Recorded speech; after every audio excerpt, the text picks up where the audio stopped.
Oke,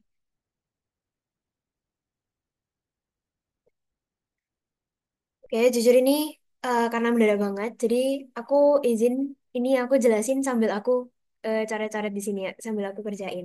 Oke, jadi langsung kita mulai aja. Jadi yang pertama, di sini ada wanita usia 30 tahun mengeluh lehernya membesar, sering gemetar, dan berdebar-debar. Jadi dia ada palpitasi ya. Ini kayak udah pas banget di hyperthyroid. Terus habis itu di sini kelenjar tiroidnya itu diffuse. Nah, kalau misalnya pembesaran diffuse itu, yaitu CAS, ya ada di Graves gitu. Terus habis itu di Hashimoto thyroiditis itu juga diffuse gitu. Dan juga ada exophthalmos. Nah, kalau misalnya kalian udah lihat tanda exophthalmos ini, nah kalian udah nggak usah perhatiin gejala lainnya sebenarnya. Ini udah khas banget di Graves' disease. Apalagi di sini dikonfirmasi free T4-nya meningkat, ini TSH ya, TSH-nya menurun gitu. Artinya kalau kita bedain hiper dan hipo itu, kita tinggal lihat dari hormon tiroid yang paling perifernya aja. Jadi T4 dan T3-nya. Kalau T4-nya naik, T3-nya naik, ya udah itu pasti hipertiroid gitu. Terlepas nanti TSH-nya itu gimana, atau mungkin TRH-nya itu gimana. Nah, terus di sini berarti diagnosisnya yang Graves' disease gitu.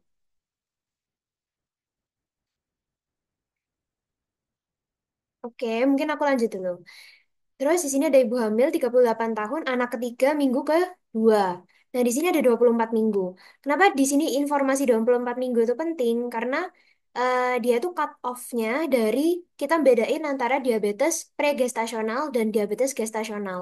Kalau misalnya dia itu ada gejala diabetes, di mana dia itu hamil eh, apa ya, kurang dari sama dengan 24 minggu, kita bilangnya diabetes pregestasional.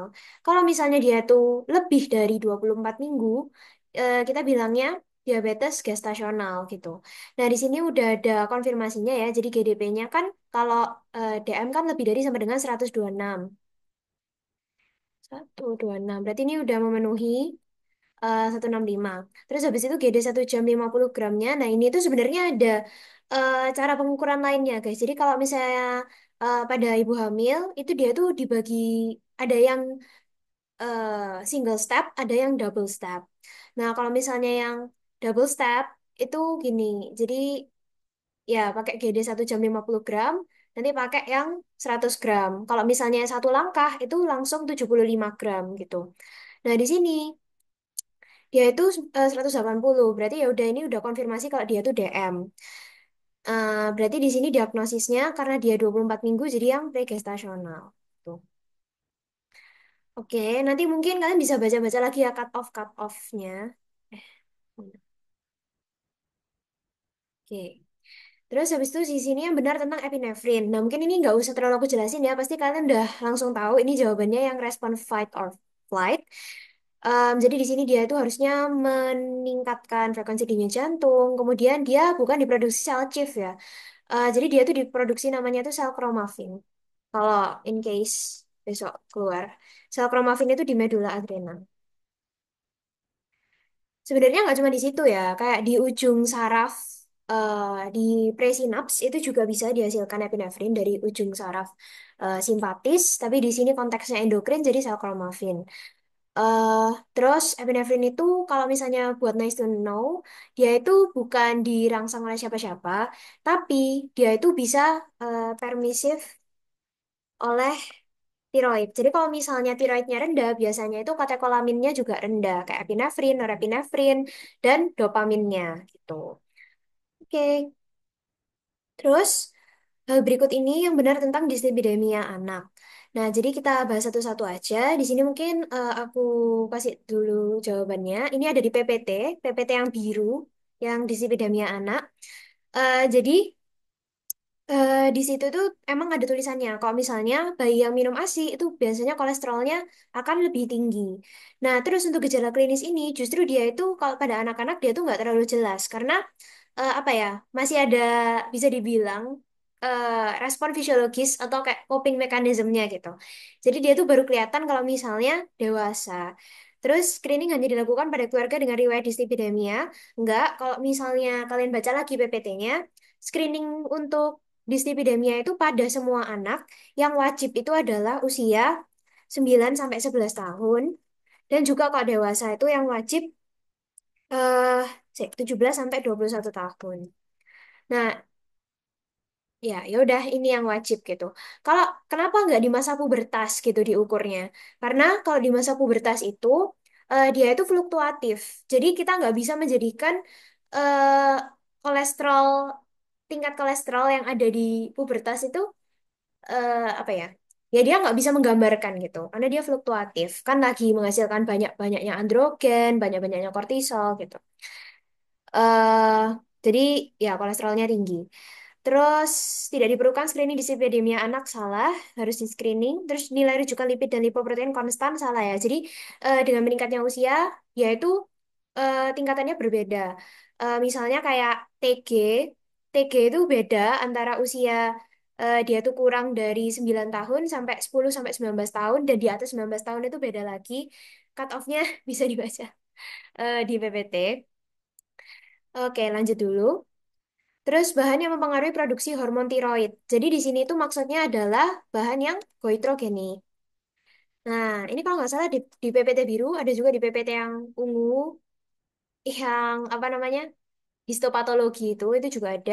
Bahan-bahannya itu ada, mungkin aku list aja ya. Jadi kayak ada kalsium, kalsium itu juga goitrogenik, ada kubis, glumkol, eh, lobak, singkong. Nah, ini bahan-bahan goitrogenik. Bahan-bahan ini tuh bisa menghambat produksi hormon tiroid. Jadi di sini jawabannya adalah yang pupis. Oke, ini hafalan sih. Lanjut, adanya tumor prolaktinoma menimbulkan gejala berikut. Jadi, kalau prolaktinoma, ya udah kita kan tahu kan, oh berarti dia itu menghasilkan hormon prolaktin yang berlebih. Nah, berarti gejalanya itu pasti ada hubungannya sama kayak ya apa ya, kayak seksual gitu. Jadi dia itu harusnya ada pengaruh ke cycle menstruationnya, kayak menstruasinya itu haidnya jadi nggak teratur gitu. Terus habis itu ini ya jawabannya, jadi ada galaktorea, nanti ada ini bisa dibilang kayak amenorrea gitu. Terus habis itu libidonya itu harusnya menurun, tapi biasanya libido menurun atau pubic hair menurun itu biasanya di cowok manifestasinya. Yang lebih jelas di cewek itu galaktorea sama amenorrea gitu. Terus di sini ada tanda Cushing syndrome. Pokoknya kalau Cushing syndrome itu kita ingat kayak oke, Cushing syndrome kortisolnya tinggi, berarti dia itu hipertensi, hiperglikemi, hiper gitu. Jadi dia itu ada moon phase, terus habis itu dia itu meskipun dia itu apa ya, hiperglikemi gitu, tapi dia itu ototnya itu mengecil. Contohnya mengecil karena di breakdown. Jadi kayak protein-proteinnya itu di breakdown, lemaknya itu di breakdown sehingga kalau misalnya diukur asam lemaknya itu juga tinggi. Jadi di Cushing syndrome asam lemaknya tinggi, asam aminonya tinggi di darah gitu. Terus karena dia tuh kulitnya tipis, jadinya itu terbentuk stria-stria kayak garis-garis yang di perut gitu. Nah, yang salah itu ini yang obesitas perifer. Karena obesitasnya Cushing itu, dia itu kan karena apa ya? Dari kortisol, terus habis itu ya karena hormonal gitu. Jadi harusnya ini obesitas sentral. Hmm,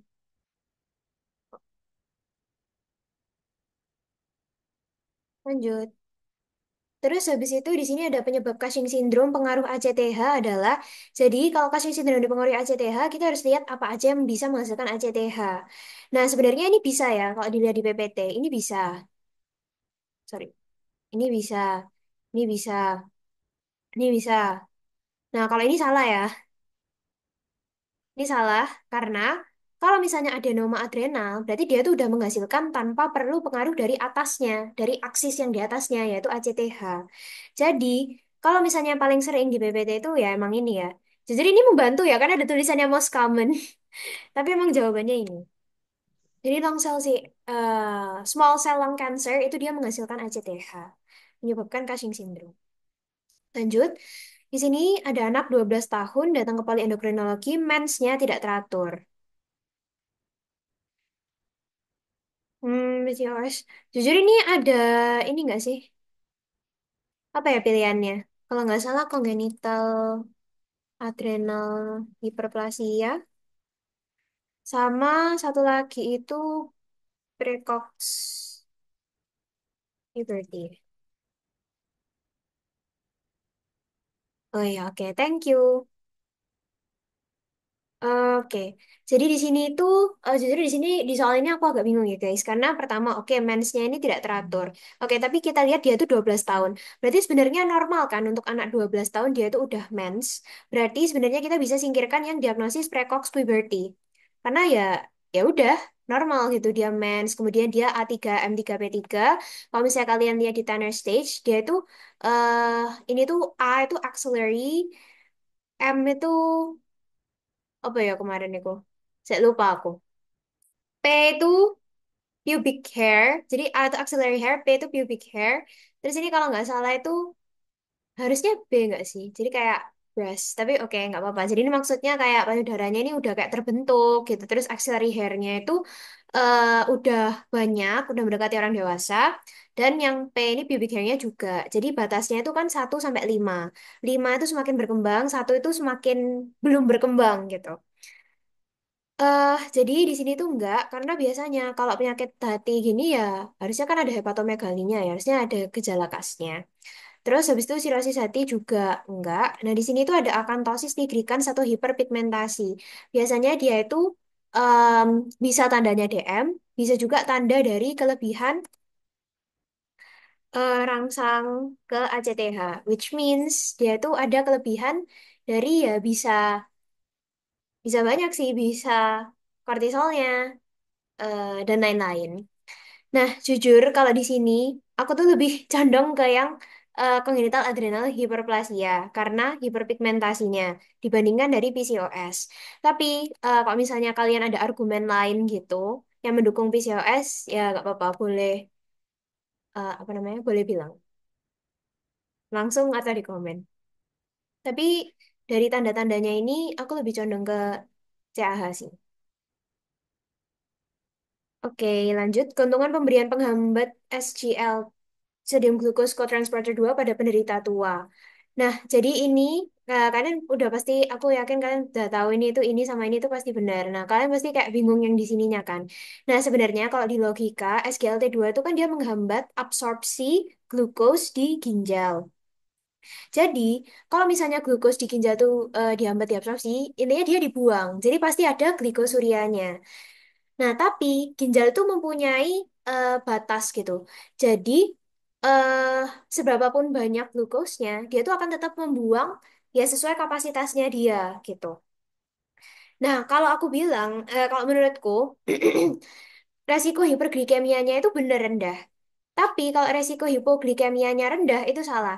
Karena kalau misalnya dia itu akan lebih cenderung untuk hipoglikemia. Karena dia itu akan tetap membuang sesuai yang apa ya? Sesuai kapasitasnya dia ya. Jadi dia akan membuang terus terlepas dari glukosnya itu berapa banyak. Apalagi ditambah dengan SGLT. Ya, karena SGLT2-nya ini. Jadi kapasitasnya tetap sama. Jadi meskipun glukosnya itu ternyata dia rendah, tapi terus habis itu dia minum SGLT2, ya dia akan lebih resiko hipoglikemi gitu intinya. Jadi daripada hiper, dia tuh lebih resiko hipoglikemi. Jadi menurutku ini benar gitu. Jadi aku jawabnya ABC sih. Gitu. Oke, saya ini kayaknya paceku kelamaan ya. Oke, lanjut. Anak laki-laki 11 tahun dengan mata exophthalmos. Oke, berarti langsung tahu ya, oh ini Graves. Oke, ini nggak usah dilihat. Ya, dia hipertensi, takikardi. Nah, terus habis itu di sini TSH-nya rendah, T4-nya tinggi. Udah pasti fix hipertiroid, ada TRAB, fix Graves, terapi farmakologi yang tepat. Ya udah, kita simptomatis aja. Ini apa ya tadi? Tiro Tirofol. Aku lupa pokoknya ya Tiro. Ini untuk obat eh buat menurunkan T4-nya. Kalau nggak salah ini tioamida deh. Tiro apa tadi? Ya tirozol. Ya pokoknya dia golongan tiroamida. Jadi dia ya mungkin kalian udah tahu. Jadi dia tuh menghambat eh penempelan apa ya namanya iodinasi dari thyroglobulin membentuk MIT di IT. Nah, jadi kita perlu ini dan kita juga lihat di sini BP-nya tinggi, HR-nya tinggi, berarti kita butuh propanolol, beta blokernya. Jadi obatnya dua ini. Itu. Oke. Terus habis itu ada tiga tipe enzim 5 dehidronase yang mengkatalisis produk T3. Mengapa D2 disebut kontraktor utama produk T3 dibanding enzim D1 dan D3? Nah, jadi ini tuh jawabannya yang ini. Karena meregulasi T3 intraseluler. Nah, jadi maksudnya itu apa? Intinya itu, kalau yang aku baca itu, apa ya, T4 itu kan sebenarnya dia tuh nanti dikonvert jadi T3. Nah, setelah dia itu dikonvert jadi T3-nya ini, barulah kayak perannya yang deiodinase yang D2 ini gitu. Jadi dia tuh meregulasi T3 yang udah berada di dalam sel di jaringan ketika dia tuh udah beredar gitu. Ya wes gitulah. Kalau yang lain-lainnya kayaknya ya udah nggak usah nice to know. Berikut yang tidak termasuk insufisiensi adrenal. Jadi tadi kan aku udah bilang kalau misalnya kelebihan adrenal kayak Cushing itu hipertensi, hiperglikemi, hiper-hiper. Nah, kalau di sini berarti udah kelihatan ya yang salah. Kalau insufisiensi berarti yang salah adalah hiperglikeminya. Jadi yang lainnya menurun, terus habis itu dia jadi mual, mungkin mual muntah, hiper apa sih namanya? Hipermotility, diare, dan dia itu ada fatigue juga. Oke, jadi yang bukan itu hiperglikemi.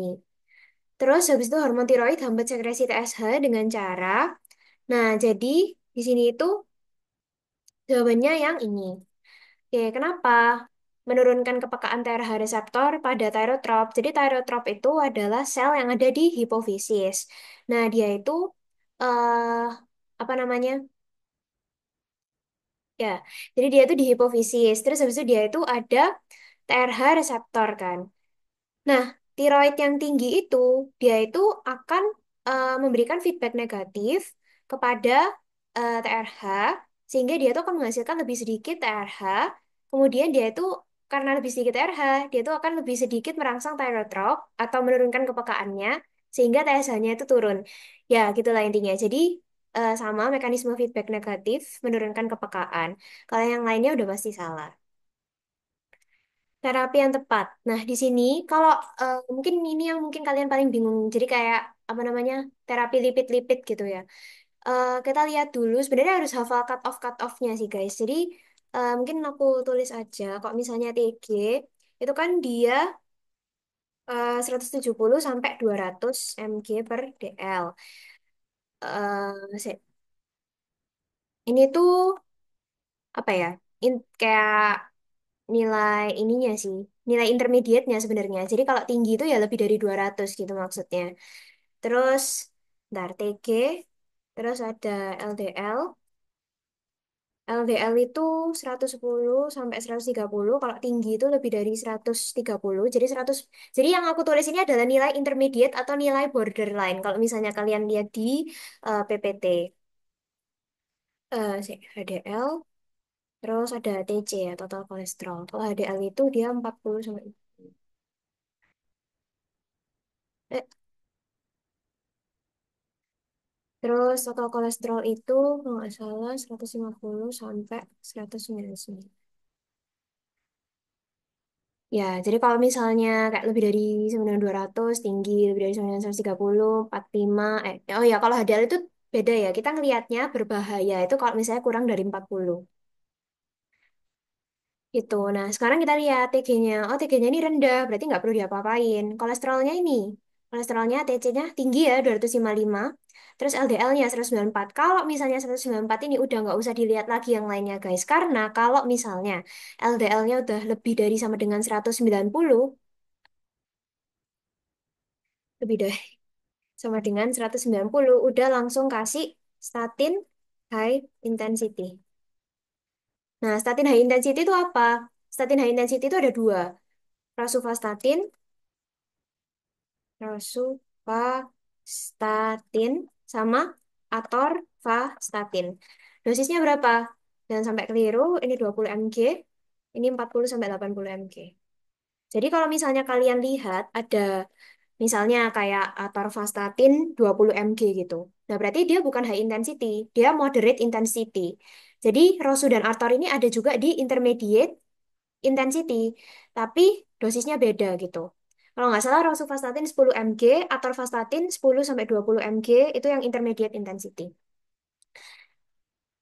Jadi di sini terapi yang tepat ya udah langsung rosuvastatin. The baby condition of the mother have Graves' disease hyperthyroidism. Ini jawabannya yang ini.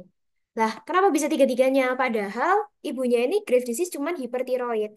Pertama, bisa aja eh tiroidnya yang tinggi itu dan antibody apa ya? Kalau Graves' disease itu kan ini ya TRAB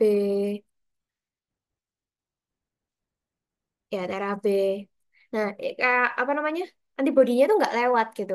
Antibodinya nggak lewat ke plasenta. Jadi ya udah bayinya normal-normal aja. Jadi euthyroid. Kalau hipertiroid ya sama mekanismenya kayak di ibunya. Jadi antibodinya berhasil nembus plasenta, kemudian menyebabkan patofisio yang sama pada bayinya. Kalau hipotiroid kenapa? Misalnya ibunya hipertiroid. Ibunya ini mengonsumsi obat untuk hipertiroidnya. Akhirnya ada supresi. Obatnya menembus plasentanya mensupresi punyanya bayinya juga. Makanya bisa tiga-tiganya. Hiper sama hipo gitu. Oke, lanjut. If there is no growth hormone and adrenocorticoid, nah ini, jadi apa sih relevansinya growth hormone dalam fat and amino acid? Jadi kalau dia ini adalah membantu eh fat mobilization. Jadi kalau misalnya dia itu berkurang, mobilisasi lemaknya itu berkurang. Kenapa? Karena ya growth hormone sama adrenocorticoid itu eh mungkin simpelnya kayak kalian ingat hormon CGCG atau eh apa namanya? Ini kayak antagonis insulin atau yang kerjanya itu berlawanan sama insulin. Jadi ada katekolamin, eh glukagon, growth hormone, salah, kortisol dan growth hormone. Jadi CGCG. Nah, ya udah ini kerjanya sama. Dia itu untuk ya memecah lemak atau lipolisis. Jadinya itu asam lemaknya itu tinggi di pembuluh darah. Asam lemaknya yang tinggi. Nah, akhirnya dia tuh bisa dimobilisasi kemana-mana. Kayak misalnya, oh mau ke jaringan ini, mau ke jaringan ini gitu buat dipakai. Gitu. Jadi ya kalau misalnya ini nggak ada, fat mobilization-nya terhambat. Sangat kurus wajah seperti orang tua. Nggak usah aku jelasin dia nih pasti udah langsung tahu. Di sini adalah yang marasmus.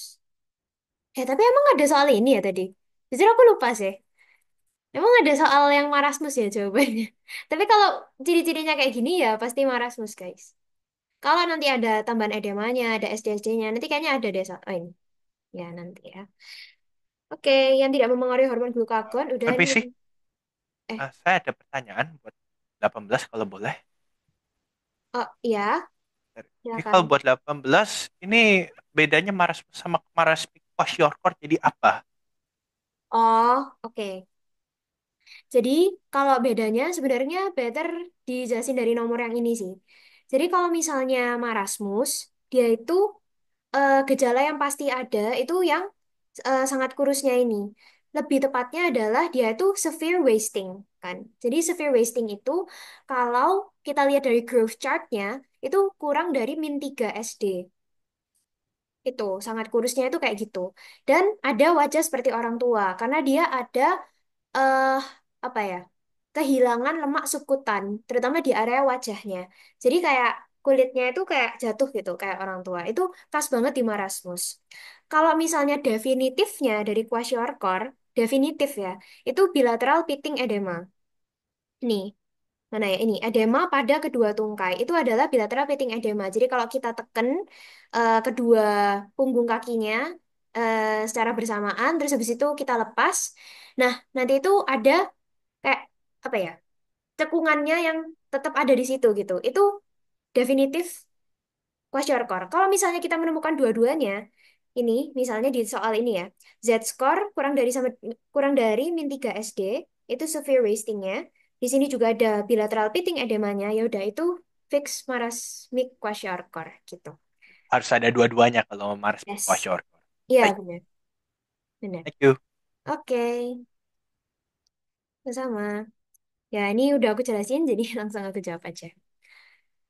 Nah, terus untuk nomor 19 yang tidak memengaruhi hormon glukagon, di sini udah jelas ya, glukagon itu tidak termasuk bagian dari HPA aksis.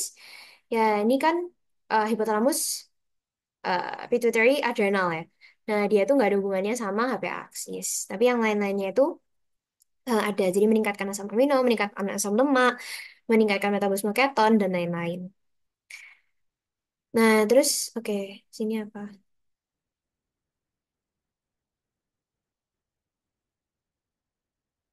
Oh, oh iya guys.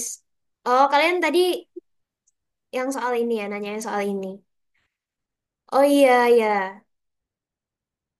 Nggak jadi. Ya, oke, oke. Ya wis, nggak apa-apa, aku lanjutin dulu ya. Yang penting, kalian bisa bedain aja guys, meskipun nanti soalnya ditukar-tukar atau gimana.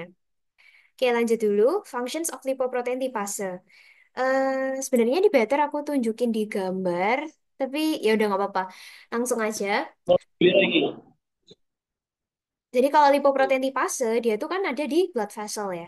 Ada di pembuluh darah. Ada di pembuluh darah. Nah, jadi fungsinya itu adalah untuk memecah lemak menjadi asam lemak dan gliserol. Udah sesimpel itu. Nah, kita tinggal milih mana yang bisa dipecah di sini. Jadi, dia tuh memecahnya dengan menghidrolisis ya. Nah, di sini kan ada beberapa pilihan kayak fosfolipid, apoprotein, kolesterol ester, sama trigliserida. Nah, jawabannya yang mana? Nah, jawabannya yang ini, trigliserida. Karena kalau misalnya kita lihat yang lain, fosfolipid, loh kita butuh apa sih buat di pembuluh darah yang bisa dimanfaatkan sama jaringan? Kan asam lemak dalam jumlah ya jumlahnya 3 ditambah gliserol. Berarti apa yang bisa menghasilkan ini gitu? Kalau fosfolipid kan dipecah ya udah jadi fosfat dan lipid. Terus ngapain juga kita memecah dinding dari lipoproteinnya, gitu kan? Terus habis itu apoprotein juga ngapain kita memecah protein mengantarnya gitu. Nah, terus di sini ada tinggal kolesterol ester sama trigliserida. Kalau kolesterol ester dipecah ya ya udah menghasilkan kolesterol gitu ya. Tapi terus itu kan nggak bisa dimanfaatkan semua jaringan ya. Kan mungkin untuk dipakai untuk menghasilkan hormon. Tapi yang kita pecah itu adalah trigliserida. Jadi jawabannya yang E gitu. Yang juga berperan dalam membentuk membran sel. Kalau membran sel, udah langsung aja jawab kolesterol.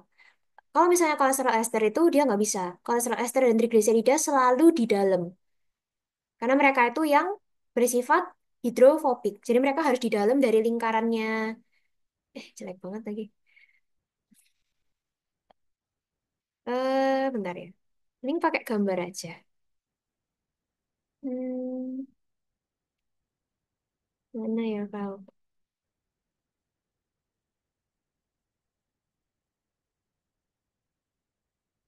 Ini kalian nggak harus banget yang kayak hafal ngelontok gitu, tapi kalian yang penting kayak tahu konsepnya VLDL itu dari mana, HDL itu dari mana, LDL, banget ini jelek. Ini yang tadi yang lipoprotein lipase ya. Jadi tadi dia memecah TG, terus habis itu dipecah jadi gliserol sama asam lemak.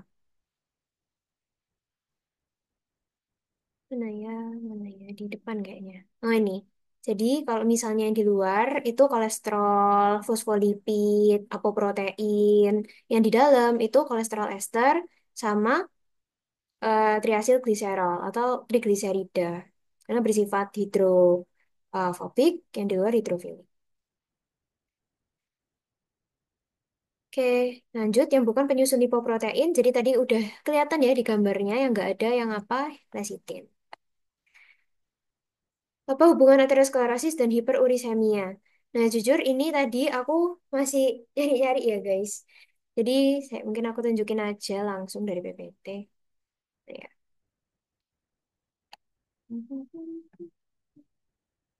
Di gambar ya ini.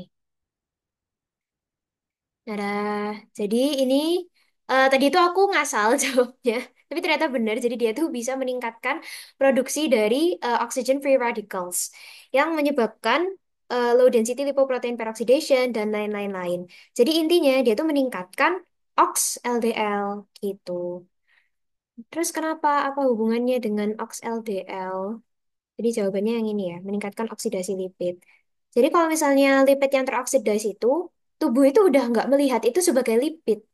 Jadi kayak tubuh itu udah nggak menganggap oxidized LDL itu sebagai bagian tubuh. Dia dianggap sebagai antigen atau benda asing. Makanya makrofag yang ada di endotel itu menganggap lah ini benda asing nih. Aku harus menyerang dia gitu. Jadi akhirnya dia itu menghasilkan macam-macam nih, menghasilkan interleukin 6, menghasilkan mediator-mediator inflamasi yang lain. Nah, merangsang, akhirnya tidak bisa menghentikan HMG CoA reduktase. Gagal menghambat HMG, ya aku mana tulisannya? HMG CoA. Jadi dia itu gagal menghambat HMG CoA reduktase. Akhirnya terbentuklah foam cell. Nah, foam cell itu sebenarnya kolesterol yang dia tuh tertumpuk di dalam sel. Jadi dia tuh menumpuk, menumpuk, menumpuk, akhirnya membentuk kayak sel busa. Sel busanya ini, seperti busa pada umumnya, dia tuh ngambang. Jadi dari dasar endotel, dia tuh ngambang ke permukaan endotel, dan akhirnya plateletnya tuh kayak nempel, nempel, nempel. Ya udah, lama-lama terbentuk plak di situ. Simpelnya, simpelnya kayak gitu. Oke.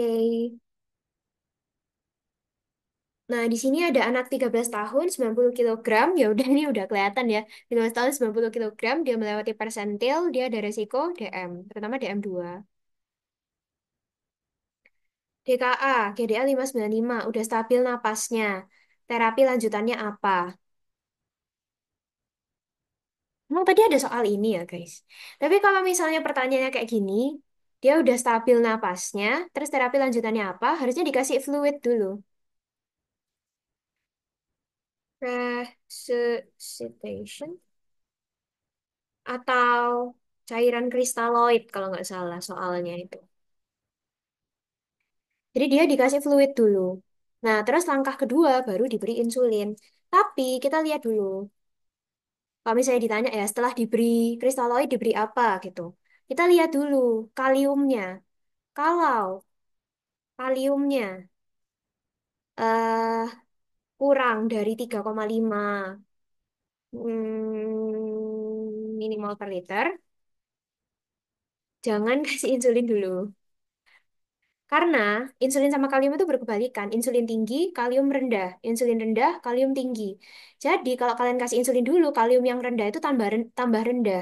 Jadi kalian kasih kalium dulu, perbaiki kaliumnya, baru perbaiki insulin. Tambahin insulinnya gitu. Jadi antara kalium sama insulin ini bisa bolak-balik tergantung kondisi kaliumnya. Ini jawabnya nggak ada ya. Harusnya fluid. Lanjut, gimana cara menuliskannya kalau sekali sehari minumnya 20 international unit di malam hari? Kalau malam ya udah langsung aja antenokten sebelum tidur. Dan SC, sukutan. Injeksinya sukutan. Oke, 55 year old. Oke. Diabetes ketoasidosis, renal blood glucose. Jadi GDA-nya 535, cek mana?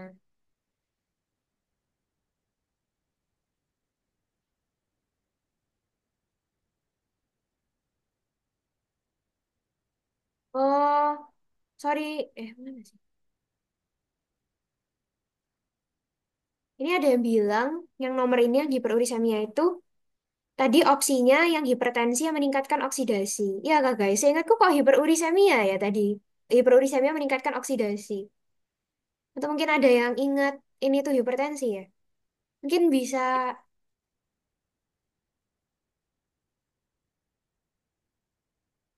oke, oke, oke. Saya ini ada dua kubu. Ada yang bilang hiperurisemia, ada yang bilang hipertensi. Oke. Tapi kalau tapi ini benar guys. Ya, kalau misalnya pilihannya lain, patofisionya yang kayak aku jelasin secara urut tadi gitu. Jadi misalnya kalian nemu pilihan lain, sesuaikan aja sama patofisionya gitu ya. Jadi dia itu terbentuk plaknya dulu, baru hipertensi. Hiperurisemia, baru plak, baru hipertensi gitu. Opsinya freak, oke. Semangat. GWS, GWS. Semoga besok nggak freak ya opsinya. Oke, lanjut dulu. What is the first treatment after airway stabilization and oxygenation? Ini yang tadi ya, sama ya, crystalloid hydration. Mungkin maksudnya ini. Which of the following statement is not true regarding insulin secretion? Ini kayaknya aku kelamaan, kalian pasti udah hafal. Jadi yang salah itu ini. Inhibitors or those that inhibit insulin are conditions of hyperglycemia or if blood sugar concentration rise. Jadi maksudnya adalah hiperglikemi itu menghambat insulin. Padahal kan salah ya. Kalau hiperglikemi atau kita habis makan justru insulinnya itu naik, ada insulin surge. Jadi yang C ini salah. True. Yang lainnya benar ya guys. Tuan N umur 27 suka makan kacang-kacangan. Nah ini soal yang sangat menyebalkan. Jadi, rumusnya itu diet yang harus dimakan mau ideal IMT-nya 19. Jadi, ada cara cepatnya untuk menghitung. Tadi itu aku ngitungnya pakai cara ini, jujur. Jadi, aku ngitung BB idealnya dulu. BB ideal itu kan eh, TB min 100 dikurangi 10% kali TB min 100. Gitu. Nah, terus kalau dari sini kan langsung dapat ya. Misalnya ini tingginya 165. Ini kan 65 kurangi 65,5. 6, ya gini. Jadi kan ini 58,5. Ini kan. Terus habis itu eh aku udah dapat BB idealnya nih. Nah, sekarang itu aku tinggal nentuin berapa kalorinya dietnya. Nah, rumus cepatnya itu sebenarnya adalah 30 kcal dikali BB, ya BB idealnya, dikali sama eh mana tadi aktivitasnya? Aktivitasnya itu kalau nggak salah 1,76 tadi. Aktivitas sedang. Nah gini. Nah, ini karena aku males ngitung ya guys, maaf. Jadi aku dapatnya itu tadi sekitar 2.600-an. Terus habis itu aku buletin jadi 2731. Tapi kalau misalnya ya gimana ya? Besok kan nggak dapet kertas buat nyoret-nyoret juga. Jadi kayak emang harus pakai cara mengira-ngira gitu. Tapi kalau misalnya ini dihitung pakai yang beneran kayak ini kalian kali-kali-kali, insya Allah bener. Kalau ada rumus lain sebenarnya untuk ngitung ini IMT-nya 19 kan, dibalik tapi lebih lama. IMT itu kan ini 70 dibagi ya sorry, berat badan dibagi tinggi badan dalam meter kuadrat kan. Berarti kalau mau IMT 19, BB-nya itu harus berapa? BB Entah ya. BB-nya itu harus 19 dibagi 1,65 kali 1,65 gini. Caranya sama. Kalau misalnya kalian udah dapat BB-nya berapa, masukin ke rumus ini. 30 kilokalori untuk cowok dikali BB-nya ini dikali 1,76. Hasilnya harusnya mendekati yang 2731 ini. Itu. Jadi ada dua cara. Terus di sini penyakit Addison diberi fludrocortisone, sebuah mineral kortikoid. Udah langsung kelihatan mineral kortikoid atau aldosteron, gampangannya. Berarti dia di zona glomerulosa. Kalau fasciculata itu yang kortisol, kortikosteron, kalau retikularis itu androgen. Kalau medula adrenal, katekolamin. Kalau makula densa nggak usah ya di ginjal. Protein form the breakdown of pre-proglucagon. Nah ini jujur aku nggak hafal dia tuh jadi apa-apa-apa. Tapi aku yakin kalau dari pre-proglucagon itu dia bakal jadi proglucagon. Nah kalau misalnya kalian kurang percaya, di sini tuh sebenarnya ada di PPT. Nih, kalimat pertama. Nah, ini. Proglukagon adalah protein yang terpecah dari pre-proglukagon melalui GCG. Nah, kalau misalnya yang lain-lainnya itu baru pembelahan dari proglukagonnya yang menghasilkan glisentin, GRPP, oksitomodulin, glukagon, GLP-1, GLP-2. Jadi, sorry. Yang ini lainnya, glisentin, glukagon, GRPP, itu bukan dari pre-proglukagon, tapi dari proglukagon. Gitu. Oke. Seorang wanita umur 63 tahun menderita DM 4 tahun lalu diberi terapi metformin. Ditemukan kadar bun dan serum kreatinin sedikit meningkat. Obat untuk mengganti metforminnya. Nah, ini jujur ada sedikit perdebatan. Jadi di sini aku jawabnya sitagliptin. Tapi nggak menutup kemungkinan jawabannya itu sebenarnya bisa insulin juga. Jadi kalau misalnya kita lihat yang nggak toksik ke ginjal atau yang ekspresinya itu nggak banyak lewat ginjal, itu ada dua, sitagliptin sama insulin. Yang lainnya itu malah bahaya, apalagi pioglitazone. Dia bisa edema, malah retensi cairan, malah bahaya buat ginjalnya. Jadi, eh ini tuh aku lupa jujur. Aku tuh kayak baca di guideline, kayak nemu gitu di Google, tapi nggak aku screenshot, maaf banget. Tapi intinya dia itu lebih di prefer untuk sitagliptin daripada insulin. Kalau misalnya ada gangguan ginjal, tapi insulin itu bisa dipakai kalau nggak ada sitagliptin. Kenapa pakai sitagliptin? Itu karena dia itu ya sebenarnya nggak terlalu menjawab sih alasannya kayak resiko hipoglikeminya rendah, resiko retensi cairannya atau retensi apa ya, resiko edemanya rendah, kayak gitu. Sitagliptin ini kan sebenarnya DPP-4 inhibitor. Jadi sebenarnya dia itu cara kerjanya itu mirip sama liraglutid, ya kan? Karena kan liraglutid itu GLP-1 agonis.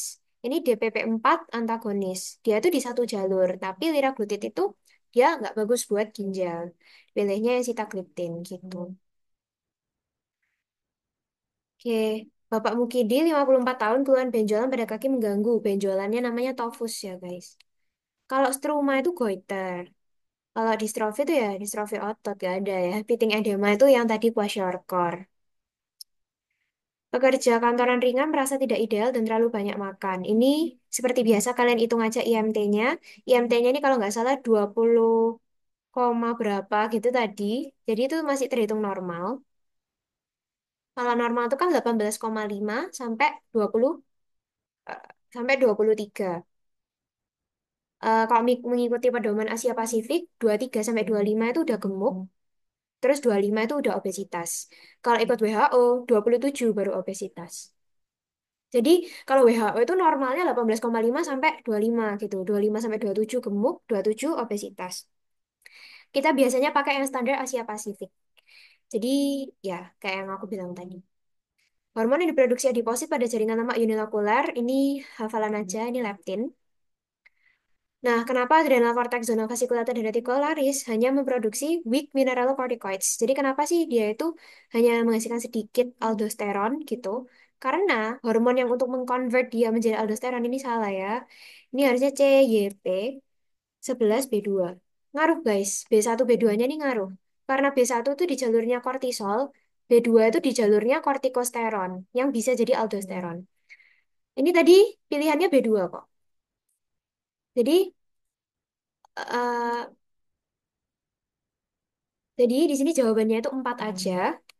Karena CYP11B2 itu yang mengkonvert kortikosteron menjadi aldosteron. Jadi kalau nggak ada ini ya otomatis dia tetap kortikosteron dong, nggak bisa berubah jadi aldosteron. Nah, karena fasciculator dan reticularis nggak punya ini, nggak ada yang bisa convert jadi aldosteron. Gitu. Nah, kalau yang lainnya, STAR itu kan untuk semuanya. Kalau nggak ada STAR ya nggak jadi tiga-tiga hormonnya. Kalau ini sama ini itu 17A1. Itu tuh biasanya untuk hormon androgen. Jadi biasanya kalau ditanyain kenapa produce weak androgen ya karena absence of ini gitu. Penyakit yang tidak disebabkan oleh Cushing syndrome tergantung ACTH adalah. Nah, jadi kalau tergantung ACTH berarti kita nyari mana dulu nih di yang menghasilkan ACTH. Tumor hipofisis bisa ngasilin ACTH. Ektopik ini bisa karena CRH-nya naik, ACTH-nya naik. Ektopik tumor bisa menghasilkan tadi ya small cell.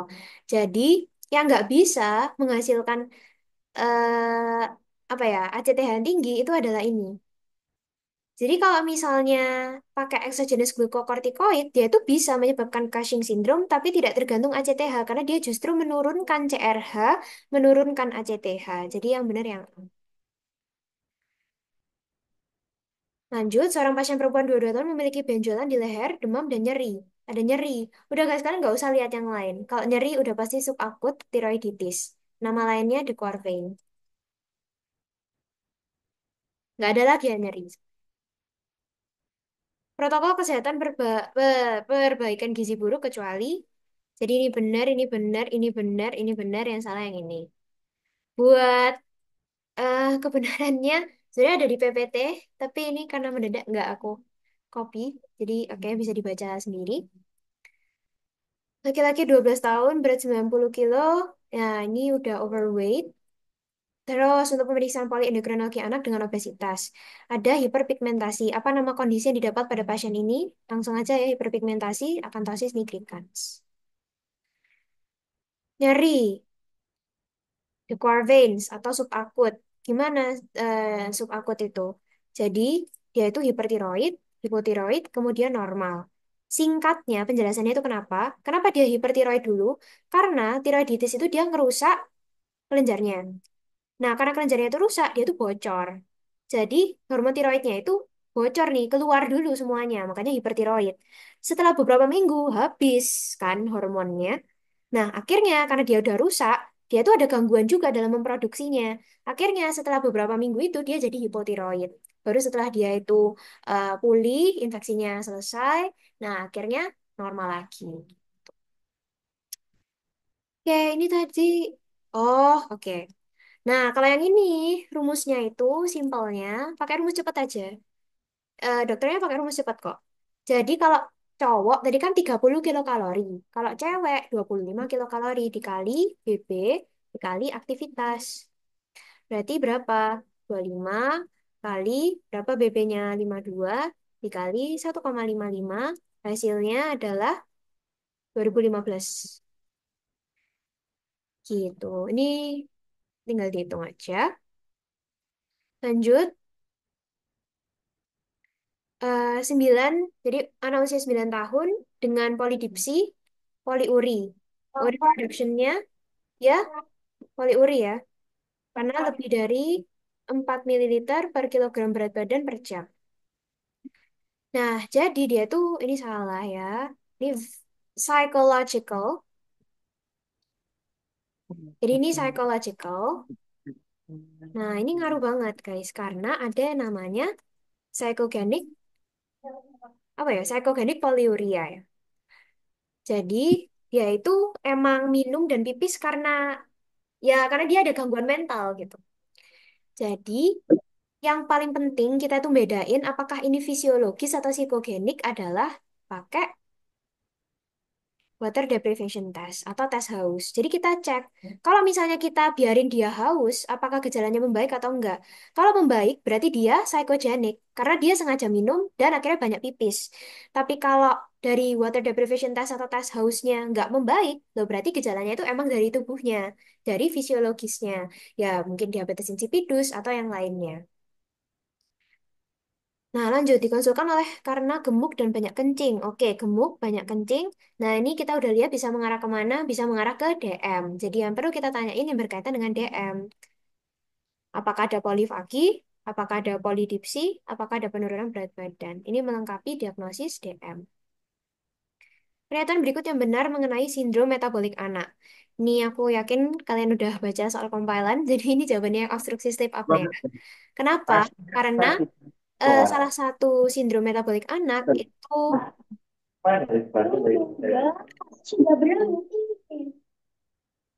oke, salah satu sindrom metabolik anak itu kan ini ya obesitas. Nah, kalau misalnya dilihat dari yang lainnya, yang paling tinggi itu adalah risiko mengalami OSA, obstructive sleep apnea. Kasarannya ngorok ya, guys. Jadi biasanya emang orang apa namanya? Obesitas, dia itu kecenderungan untuk ngorok karena obstruktif sleep apnea-nya. Nah, kalau lama-lama dia itu bisa menyebabkan gangguan napas juga. Terus tidurnya juga nggak nyaman. Aku udah nanya sebenarnya ke dokternya, kenapa eh, apa ya, kenapa obesitas bisa menyebabkan ngorok atau obstruktif sleep apnea, tapi jawabannya kurang jelas, jadi mungkin bisa dicari sendiri nanti. Oke. Nyonya BBB mengalami diabetes mellitus di terapi metformin, tapi pada 2 bulan terakhir mengalami luka yang belum sembuh. Penderita tidak bisa diet rendah karbohidrat sehingga gula darah 2 jam PP meningkat. Terapi apa yang cocok? Nah, kalau di sini itu juga menimbulkan perdebatan antara ini sama ini. Kalau aku, jujur aku prefer ini. Kenapa? Oke, akar bosa itu dia menghambat absorpsi glukosa di pencernaan kan. Nah, jadinya dia itu tetap bisa menghambat karbohidrat yang berasal dari dietnya yang masih tinggi karbohidrat itu. Tapi kita lihat dia itu udah luka. Dia itu udah ada ulkus ini. Yang bahaya kalau misalnya kita biarin aja. Akar bos itu dia topikal. Dia tuh kerjanya cuma di GI. Ya bukan topikal sih. Maksudnya apa ya? Pokoknya cuma di GI. Dia nggak bisa ke kaki kan. Kalau insulin kan dia sistemik. Dia bisa ke semua area, dia bisa memperbaiki yang di semua jaringan itu, termasuk di jaringan kaki. Jadi untuk menghambat perluasan dari lukanya ini tadi. Jadi kita lebih urgent pakai insulin gitu. Lanjut, oke. Besar asupan gizinya diperlukan oleh hampir semua orang agar sehat. Ini. Ini ada di PPT yang pengaturan gizi. Mana ya? Hmm, jujur aku kira tuh nggak bakal keluar dong guys, tapi emang gak jelas. Ini kebutuhan ditambah 2 SD untuk asupan cukup dari populasi. Jadi ini itu untuk populasi. Kebutuhan umum ditambah 2 SD. Kalau misalnya spesifik ya pakai rumus-rumus yang tadi. 2 SD. Bayi cukup bulan pada periksaan posisi TSH 25 pada 36 jam. Apa pemeriksaan yang harus dilakukan? Oke, mungkin kalian akan bingung antara ini sama ini. Ya, mungkin kayak jawaban di Kompa kalau nggak salah di screening ya. Tapi setelah aku cek di PPT anti raid anak, ini, nah ini. Jadi sebenarnya setelah kita udah dapet TSH-nya itu lebih dari 20, ya udah langsung konfirmasi TSH dan FT4 serum, nggak perlu diulang lagi. Gitu. Pemeriksaan ini, yang TSH lebih dari 20 ini, itu dari heel prick atau tusuk tumit ini. Nah, nanti kalau udah dapat lebih dari 20 dalam 24 sampai dalam 48 sampai 72 jam baru kita konfirmasi TSH dan FT4 serum. Jadi ini sebenarnya jawabannya yang ini, bukan di screening. Itu. Seorang lagi datang dengan riwayat jantung koroner dengan hasil lab kolesterol LDL 200. HDL 28, wow rendah sekali. TG 210. Pasal total. Oke, ingat yang tadi aku bilang kalau LDL-nya udah lebih dari sama dengan 190, nggak usah mikir, langsung kasih high intensity statin. High intensity statin kita lihat di sini cuma ada ator, kebetulan dosisnya benar. Jadi ini jawabannya. Tahap 2 sekresi insulin oleh sel beta pankreas kecuali. Nah, di sini aku bingung karena sebenarnya ini benar semua. Jadi ini pertama glukos. Jadi urutannya gini, glukos masuk ke sel beta pankreas melalui GLU2. Akhirnya glukosa intraseluler meningkat. Nah, akhirnya eh, karena ada glukos, glikolisis meningkat. Akhirnya rasio ATP-ADP meningkat. Nah, ATP-nya itu untuk menutup K-channel. Nah, akhirnya terjadilah depolarisasi membran karena K-channelnya menutup. Jadi ini benar semua, guys. Tapi, eh ya. Ini kan ditanyanya tahap 2. Nah, aku nggak, jujur aku kurang tahu maksudnya tahap 2 itu gimana. Tapi, kalau dari yang semuanya ini, yang terjadi paling duluan ini kan. Karena ini benar semua, ya udah tadi aku jawabnya yang ini karena ini paling pertama. Oh, mungkin ini maksudnya tahap pertama. Terus yang ini itu kayak zerentetan ini tahap kedua. Tapi sebenarnya ini semua benar. Ini emang berurutan kayak gini. Gitu. Misalnya kalian ada argumen lain, nggak apa-apa guys. Mungkin, oh harusnya kadar glukosanya ini nggak meningkat, soalnya kan langsung diglikolisis gitu atau gimana ya. Mungkin kalian ada argumen gitu. Lanjut pernyataan yang benar mengenai glukagon. Ini langsung aja, glukagon dihasilkan sel alfa. Statement that is not true about adrenal glands. Jadi dia benar di atas kidney. Nah ini langsung salah ya. Karena adrenal gland itu ada medula dan ada cortex. Glomerulosa mengeluarkan mineral korti, fasciculata gluco, reticularis androgen. PPT dinamika sekresi insulin. Tahap 2. Oh, oh iya. Oh iya benar. Ya ampun aku ngasal guys. Tapi oke. Jadi ternyata itu memang masuknya di tahap 1. Yang glukosa masuk dengan bantuan GLU2 itu tahap 1, bukan tahap 2.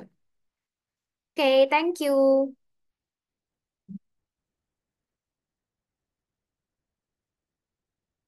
Oh, oke balik lagi. Ada yang bilang yang E itu salah karena harusnya K channelnya nutup dulu baru terjadi depolarisasi membran. Jujur tadi aku lupa kata-katanya gimana, tapi ya emang yang benar itu harusnya K channelnya nutup dulu, akhirnya K-nya numpuk, akhirnya jadi positif selnya, baru akhirnya depolarisasi gitu. Eh, tapi di PPT, aduh, bingung juga aku. Di PPT bener deh. Soalnya ini masuk tahap satu.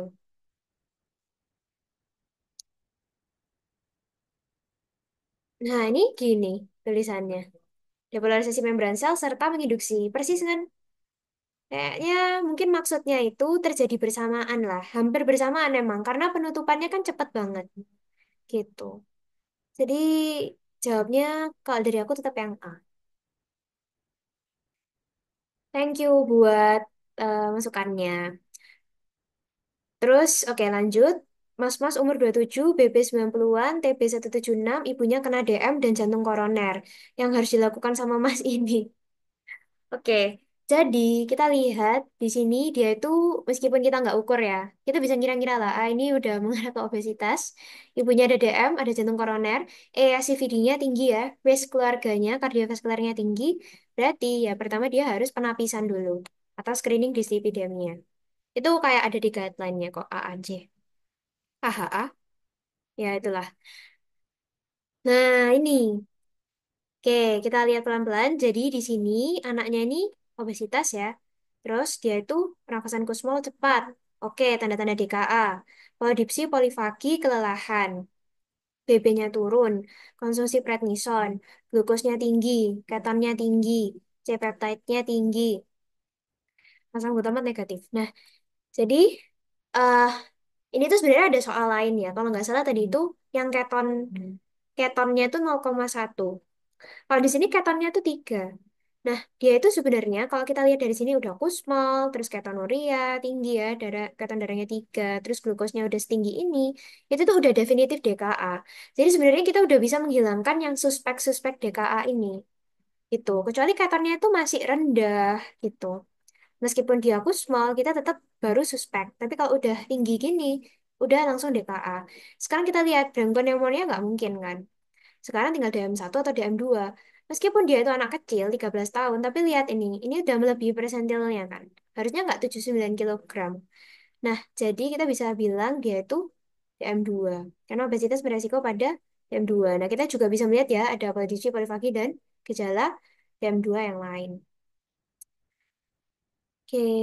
Seorang pria 53 tahun datang dengan keluhan kaki terasa tebal, menunjukkan gejala DM. Pemeriksaan yang harus dilakukan, kalau ada gejala DM, ya kita periksa DM. Ada HbA1c, GDP, 2 jam TTGO, berarti ABC benar.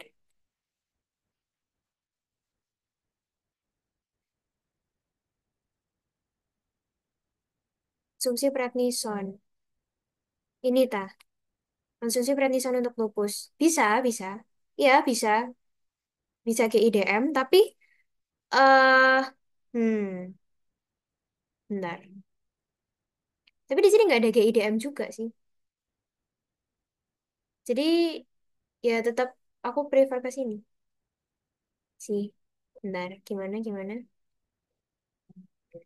Enggak sih.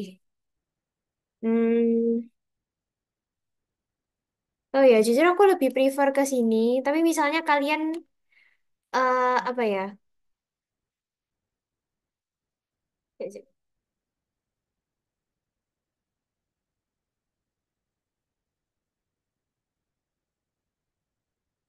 Apa obesnya? Ya sebenarnya dia obes, guys. Cuman eh aku nggak setuju sama suspek suspek DKA. Soalnya menurutku ya udah ini udah DKA gitu, bukan suspek lagi gitu.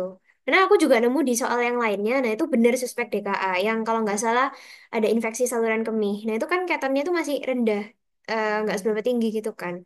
Itu tuh eh, belum bisa dibilang DKA, makanya suspek DKA. Hmm. Ya, coba nanti aku pastiin lagi ya buat nomor 58 ini. Berarti antara yang E atau yang A gitu ya. Oke. Tapi ya benar dia obes. Tuh. Cuman aku nggak yakin sama suspeknya. Oke, nggak apa-apa guys. Thank you. Oke. Nah, lanjut. Ada anak bowing legs tanpa multiple fracture. Ditemukan cupping dan flying pada bagian epifisis. Nah, kalau ada bowing legs tapi nggak ada multiple fracture, berarti dia itu nutritional rickets. Meskipun ditanya diagnosis banding, tapi ya karena dia itu belum apa ya, belum diagnosis definitif dari rickettsia ya nggak apa-apa kita bisa masukin nutritional rickettsia sebagai diagnosis banding gitu. Diagnosis banding kan bisa menjadi diagnosis-diagnosis yang kayak belum kita pilih jadi diagnosis akhir gitu. Perempuan 53 tahun, keluhan dada berat, tidak ada keluhan dada berdebar, sering berkeringat, bla bla bla. Nah, di sini udah kelihatan IMT-nya dia obesitas, GDA-nya. Nah, di sini udah kelihatan DM. Yang terjadi pada tubuhnya adalah, nah kalau ini kan udah pasti salah, ya kan? Ini kebalik, harusnya glukagon sel A, insulin sel beta. Nah, terus sekresi adiponektin oleh sel adiposit, TNF. Hmm, oh ya. Oh ya, never mind. Ya ya, benar benar benar. Aku kira tadi opsinya bukan ini. Kalau nggak salah tadi ini nggak gini deh. Kayak sekresi adiponektin dari makrofag deh kalau nggak salah. Kalau nggak salah itu yang belakangnya ini ada dua makrofag, tapi aku lupa yang mana. Tapi tadi itu aku jawabnya yang ini. Karena kalau di PPT, duh PPT yang mana ya? Oh, PPT yang Dokter Dewi itu metabolisme lemak. Jadi makrofag itu menghasilkan resistin, TNF alfa. Kalau nggak salah ya guys, sorry ini tadi tuh nggak ada leptinnya sih ingatku. Cuma resistin sama TNF alfa. Dia itu menghasilkan resistin, TNF alfa, IL-6, nah semuanya itu adalah faktor-faktor yang bisa meningkatkan resistensi insulin. Ya kalau misalnya leptin oleh adiposit ini benar sih, adiponektin oleh sel adiposit ya benar juga sih. Tapi mereka nggak terlalu ngefek kenapa GDA-nya bisa segini, kenapa GDP-nya bisa segini. Menurutku itu lebih karena faktor resistensi insulin yang dikeluarkan dari makrofag ini. Lebih tepatnya makrofag sel lemak. Kalau nggak salah tadi di opsinya gitu. Jadi aku jawabnya yang D.